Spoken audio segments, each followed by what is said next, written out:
बारिश की रात थी जब राजेश और उसके दोस्त अर्जुन और नील ने अपनी कैंपिंग यात्रा के लिए हिमाचल प्रदेश की पहाड़ी छोड़ी और विशाल सरोवर मानसरोवर की ओर बढ़े।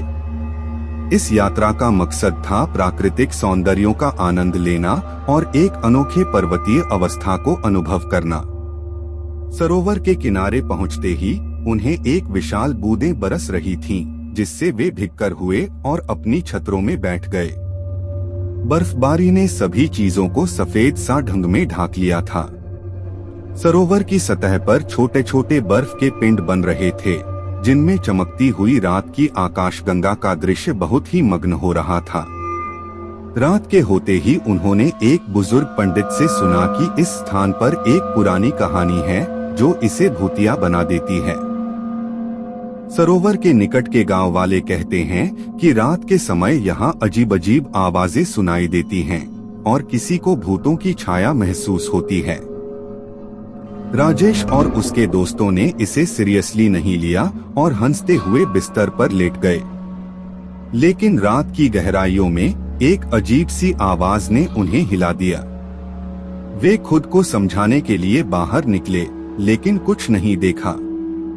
फिर से बिस्तर पर लेट गए, पर उनका मन विचलित था। अगली सुबह जब उन्होंने गांव वालों से मिला तो उनको इसके बारे में बताया गया कि उस इलाके में पुराने मकबरों का राज है, जिनमें कुछ भूतिया आत्माएं बसी हुई हैं। वे गांव वाले उन्हें भूतिया मानसरोवर कहते हैं। राजेश और उसके दोस्तों ने इसे ध्यान में रखा, लेकिन वे यह भी नहीं जानते थे कि इस सच्ची व्याप्ति में वे कैसे अपने नवजीवन आत्मविश्वास को बनाए रखेंगे। वे अपनी यात्रा जारी रखते हुए, जिसे वे सभी अच्छे से आनंद लेते हैं, लेकिन रात्रि को लेकर उनकी तनावपूर्ण स्थिति बनी रहती है।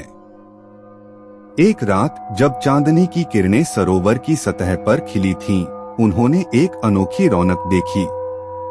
सरोवर की ऊपरी सतह पर उन्हें एक पुरानी हवेली का प्रतिबिंब नजर आया।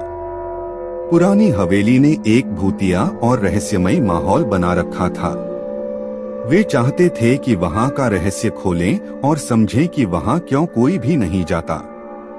उन्होंने उस हवेली की ओर बढ़ाया और देखा कि वहां के दरवाजे खुले हैं। राजेश और उसके दोस्तों ने हवेली के अंदर घुसते ही एक बड़ी सी आत्मा को देखा जो उनसे बातचीत कर रही थी। वह आत्मा कई दिनों से वहां फंसी हुई थी और उसकी आत्मा को शांति नहीं मिल रही थी।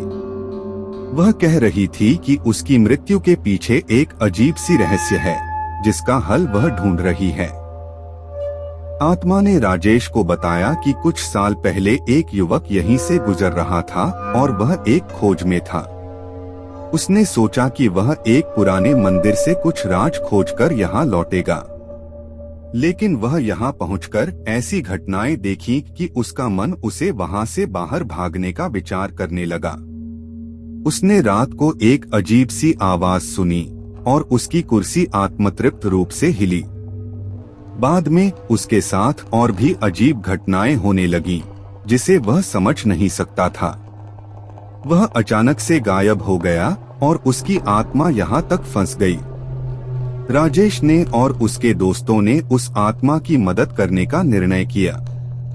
उन्होंने उसे उसकी खोज को पूरा करने का साथ दिया और उसका रहस्य सुलझाया। अचानक हवेली का माहौल शांत हो गया और वहां की भूतिया आत्माएं आत्मतृप्त हो गईं। आत्मा ने उन्हें आभास कराया कि भूतिया मानसरोवर इसलिए कहा जाता है क्योंकि यहाँ के आत्माएं अपने रहस्यों को सुलझाने का इंतजार कर रही हैं। राजेश और उसके दोस्तों ने उस इलाके की भूतियाओं को शांति प्रदान की और उनकी यात्रा समाप्त होते ही वहां से वापस चले गए।